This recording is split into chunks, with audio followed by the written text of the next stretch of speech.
Brilla desde aquí, de Tania Carmín. Capítulo 3. Sutilmente intensa. A mi mamá le había encantado verme tocar la batería en la graduación de mis compañeros. Se había sentido muy orgullosa por verme en el escenario y cuando me lo dijo, sus ojos brillaron con una mezcla de asombro y emoción. Hoy sé que la música está llena de magia. La música es energía pura, son vibraciones recorriendo el aire, ondas y frecuencias resonando en el alma. Tiene el poder de sanar y penetrar hasta lo más profundo del ser. Al escucharla, nuestras células danzan. La música nos cura sin que siquiera lo notemos. En aquella época desconocía su gran poder. Lo único que sabía era que le había dado sentido a mi existencia y que, sin ella, la vida perdería su color. Mi llamado era innegable, ardía dentro de mí con la intensidad de un fuego recién avivado.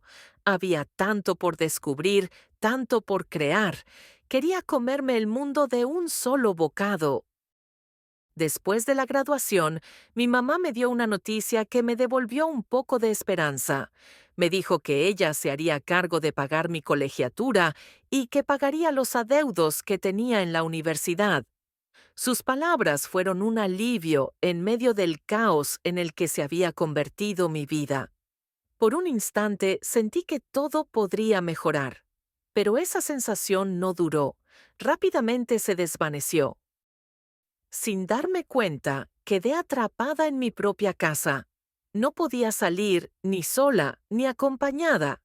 Pasé 4 meses enteros viendo el mundo desde la ventana, preguntándome si alguna vez volvería a caminar libremente por las calles. Nada de esto estaba en mis planes. Nunca pensé que todo se derrumbaría así. Y cuando creí que ya no podía empeorar, llegó un golpe más. «Hija, tengo que hablar contigo», dijo mi madre con un tono seco en una de las tantas noches de encierro. Su semblante era serio, como si se sintiera apenada por algo. Al verla, supe de inmediato que no traía buenas noticias. «Ya no podré seguir pagando la escuela», confesó, sin atreverse a mirarme. «Hay otros gastos urgentes y, además, tú ya no puedes asistir a clases. Y no sabemos hasta cuándo cambiará eso, o si alguna vez cambiará». Sus palabras cayeron sobre mí como una losa. Sentí el suelo desvanecerse bajo mis pies, como si todo lo que me sostenía se deshiciera en el aire. No supe qué decir. Solo me quedé ahí, con el corazón hecho pedazos, viendo cómo mis sueños se desvanecían una vez más. La noticia me hizo odiarla con toda la intensidad posible. El rencor se enraizó en lo más profundo de mí. Si ya antes me sentía mal, acabada y desesperanzada, esto terminó hundiéndome por completo, confirmándome que no podía valerme por mí misma, ni siquiera para sobrevivir el día a día. Esa noche sentí una gran empatía por quienes vivían con ansiedad y ataques de pánico. Para mí era una enfermedad cruel, una sombra que me susurraba al oído que mi vida estaba destruida. Llegué a pensar que jamás sanaría. Sabía que no era la única en el mundo con esta enfermedad, pero eso no era ningún consuelo. Sin embargo, en ese momento de dolor, abracé desde mi mente y con el corazón a todas aquellas personas que pudieran estar pasando por lo mismo que yo. El mundo siguió girando.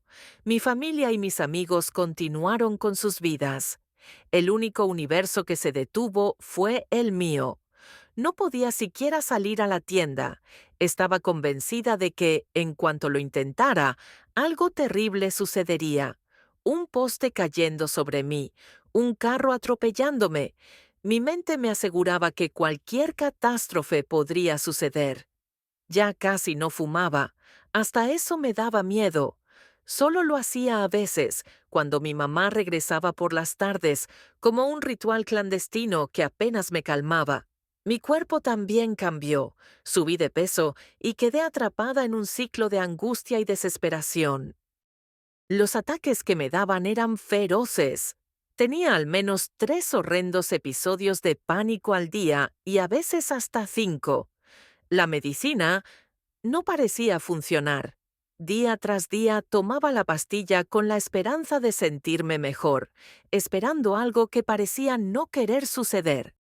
Sin darme cuenta, vivía con miedo a sentir miedo. Cada respiro era una trampa. A veces, al soltar el aire, me invadía una angustia inexplicable. Me aterraba pensar que en la siguiente inhalación podría comenzar un ataque de pánico. Sentía terror de vivir, de respirar, de ser. Existir se había convertido en una pesadilla de la que no podía despertar. Y luego llegó aquella tarde. El ataque comenzó de golpe, arrastrándome como una ola imparable. Mi pecho subía y bajaba con violencia. Mi blusa se movía con cada latido descontrolado. Estaba segura de que mi corazón iba a estallar en cualquier momento. Un hormigueo helado recorrió mi cuerpo. Mis labios y brazos se entumecieron y mi boca se secó en un instante. Perdí el control. Todo se desmoronaba y lo único que se me ocurrió fue terminar con todo de una vez por todas. De repente me encontré hablando por teléfono con mi tía Andrea, la hermana de mi mamá. No recordaba haberla llamado, pero ahí estaba su voz, intentando calmarme. En mi mano derecha sostenía un cuchillo. Lo miraba fijamente, como si fuera la única salida, la única forma de acabar con el miedo de una vez por todas. Ya no puedo más, susurré temblando y colgué el teléfono. Quería que todo se detuviera. Quería apagar el pánico, el terror, la sensación insoportable de que nadie, absolutamente nadie, podía entender lo que estaba pasando dentro de mí. Una semana después, mientras me arrodillaba para tender mi cama, no pude evitar pensar en lo extraño que se había vuelto todo. Dormía en el piso, sobre una colchoneta, así que tomé un edredón que mi novio Isaac me había regalado y que además me encantaba, para acomodarlo encima de las sábanas. De un lado era amarillo y del otro verde. Sin darme cuenta, el edredón se convirtió en el centro de mi angustia. Un miedo irracional me golpeó de lleno. Estaba convencida de que mi vida dependía de elegir el color adecuado para dormir. Debía ir boca abajo o boca arriba. No lo sabía y, si elegía mal, podría morir en medio de la noche. Mi mente era un torbellino caótico y estaba atrapada en pensamientos que no podía detener.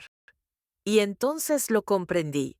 Me di cuenta de lo absurda y aterradora que era mi lógica en ese momento. El impacto fue brutal. Sentí que algo dentro de mí se rompía. Mis piernas cedieron y mi frente tocó el suelo. Lloré con una tristeza que me vació por dentro. No quería perder la razón. No quería quedarme atrapada en mi propia mente para siempre. Dios mío, por favor, te lo suplico, no lo permitas, Señor, te lo ruego. Dios, escúchame, por favor. Las palabras salían de mi boca como un eco desesperado, entre sollozos y jadeos. Dios, me escuchas, me estoy volviendo loca. Y lo peor es que me estoy dando cuenta. Señor, te lo imploro, por favor, no lo permitas. No tenía nada que ofrecerle, aún así quise negociar con él. Dios mío, ayúdame por favor. Mira, te prometo que jamás volveré a tocar música, ni a componer, ni a cantar, ni nada. Te lo juro, te lo prometo. La música es lo único que tengo, pero te la entrego si con eso me ayudas. Hice una última súplica, desgarrada. Es más, si quieres, déjame siendo una alcohólica, pero por favor, no permitas que me quede loca. Me quedé llorando hasta que el cuerpo no pudo más, hasta que el agotamiento me venció y me arrastró al sueño, sin importar si el edredón estaba al derecho o al revés. De todas las veces que me habían sugerido hincarme en AA, esta fue la primera en la que, con el alma desnuda, me rendí por completo. Me postré en el suelo, con la frente pegada al piso frío, y le supliqué a Dios con una desesperación que jamás había sentido. No era una oración, era una negociación, un último intento por salvarme. Le ofrecí lo único que verdaderamente amaba, la música.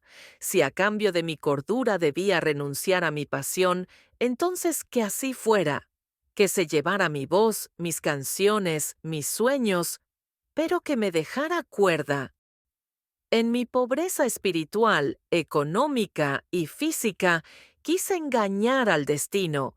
Pensé que si añadía un castigo que estuviera dispuesta a pagar, tal vez mi petición sería aceptada con más facilidad.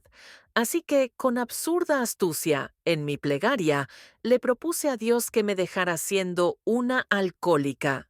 Sí, que me dejara seguir envenenándome, seguir cayendo, seguir sufriendo, pero no hasta la locura. Le pedí un trato torpe, perder lo que más amaba y, a cambio, conservar un poco de sufrimiento como recordatorio. El alcoholismo no es solo un hábito destructivo, es una enfermedad silenciosa y letal, una prisión de 3 dimensiones: mental, espiritual y física. Se desliza en la mente como un susurro engañoso, crece en el alma como una sombra voraz y devora el cuerpo con la paciencia de un depredador. Un compa me dijo una vez: los alcohólicos tenemos una obsesión sutilmente intensa por beber. En ese momento no lo entendí, pero cuando me vi con la frente contra el suelo, comprendí su verdadero significado. ¿Cómo puede algo ser sutil y al mismo tiempo ferozmente intenso? La sutileza es su disfraz, lo que lo hace imperceptible hasta que ya es tarde. La intensidad, en cambio, es el golpe que te derrumba sin aviso, dejándote sin fuerzas para levantarte. No ves venir la tormenta, solo descubres sus estragos cuando ya te ha arrastrado. Y ahí estaba yo, quebrada, destruida, sintiendo que la locura me consumía.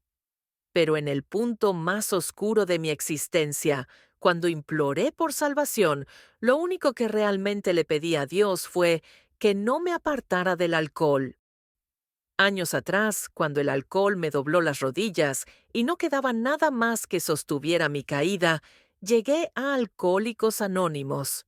Con el paso del tiempo, y sin ser consciente de ello, comencé a cumplir las profecías que en mi junta de información me habían advertido.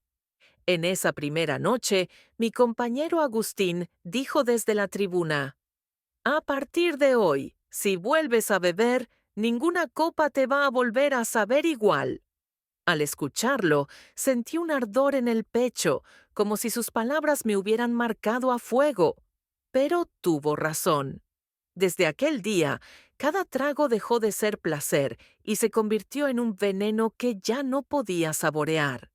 Luego vino la segunda profecía, de manera brutal y sin rodeos. Si decides ir a hacer la prueba una vez más, solo te esperan 3 caminos: el panteón, la cárcel o el psiquiátrico. Pero la tercera fue la que terminé cumpliendo con más devoción que ninguna otra. Un alcohólico defenderá su bebida hasta las gradas de la locura y la muerte. Y ahí estaba yo, con la frente contra el suelo, atrapada en mi propio infierno, cumpliendo una profecía más. Solo faltaba que lo entendiera, pero de eso no había certeza ni profecía escrita aún.